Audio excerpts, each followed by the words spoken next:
All right. Hi, everyone. I'm Aoyun, and this summer, like with Patricia and Michael, we together closed a few gaps in event timing, and would like to introduce some changes to the spec. So today, I'm going to present the updates we have, uh, and any questions, concerns are welcome at the end. Um, all right, let's get started. So expose interaction ID to more events. What does it mean? So for folks who not familiar with event timing, I'll give you a brief context.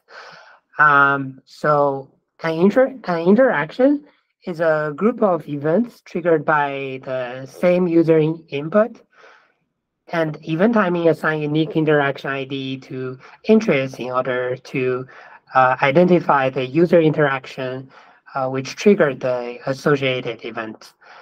And on the other hand, IMP as a metrics capture the longest duration of an event within each interaction on the page. Ideally, every event timing entry should have a valid or non-trivial interaction ID assigned to indicate its triggering user interaction. However, it's not easy to do so given the complexity of the state machine for computing interaction ID in event timing. So we only started with a minimal set of events, which we thought are just necessary for computing IMP. So here comes the current spec. It only exposes interaction ID to key down and key up for keyboard-related events. And for any other type of events, like key price or input, their interaction ID would be 0. And this means IMP won't measure them.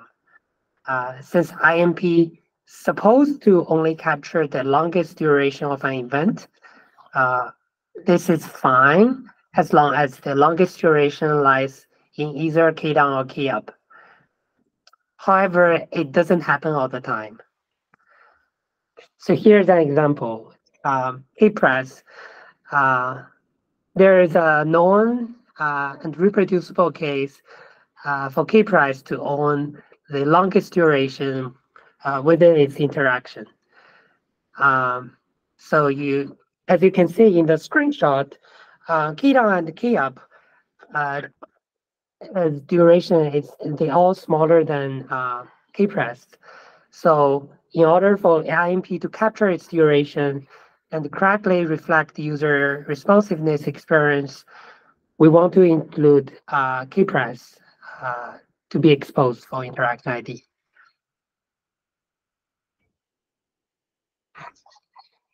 Yeah, so when out of IME, keyboard interactions can be identified nicely by each key down and key up pair. However, this is no longer the case when with IME, always say under composition, where random number of key down and key ups can be dispatched. And the number is depending on different IME user uses or different platforms.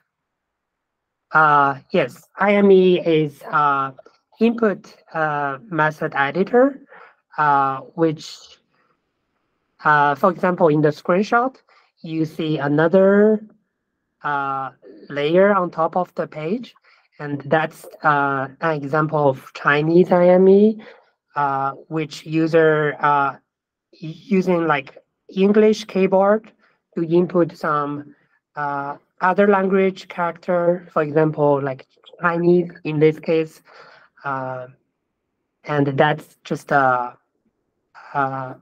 their like editing method or choice for input special characters. Yeah, so with IME, like key down key ups numbers can be random. In this screenshot, only one key down but two key ups, then how could we define user interaction? Um, so now the input event becomes special. As we noticed, it usually has just one input event within each interaction. And it's also the key event associated with the text input onto the page. Thus trigger rendering and paint, which IMP would like to measure.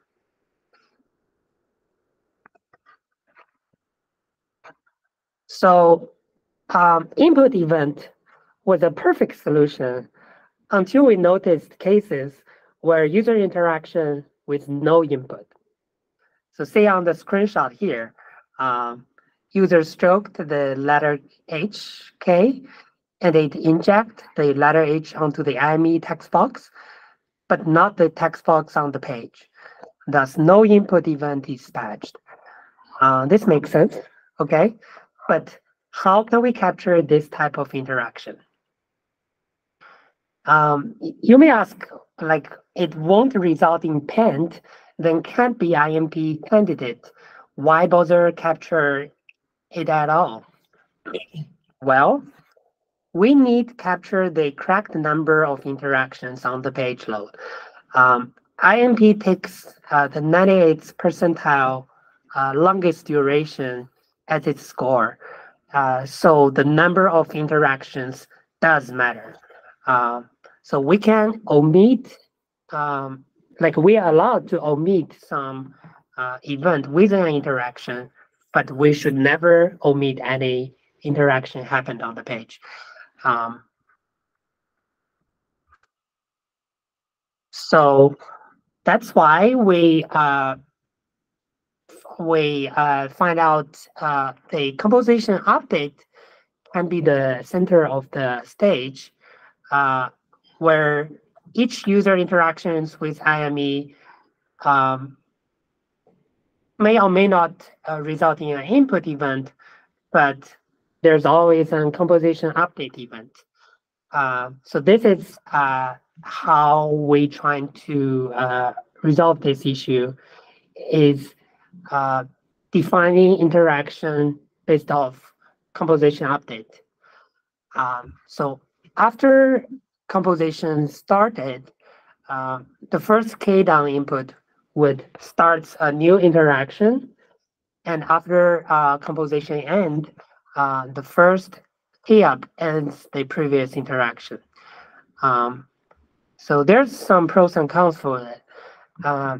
So as a pros, all important events getting interaction IDs that's captured by IMP, but there could be duplicate events types like within an interaction, and sometimes it can be wild.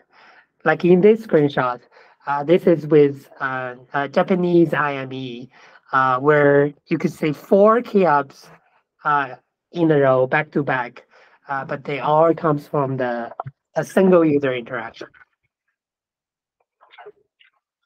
All right, so that's it. That's what we got. Here's an overview of the change. We want to expose interaction ID to keypress event. We also wanted to be exposed to input event,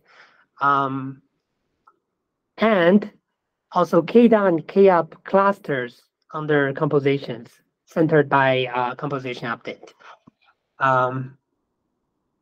If anyone has any questions, concerns, objections, now we can discuss it. That's it. Cool. Thank you. Let me stop the recording and we can discuss.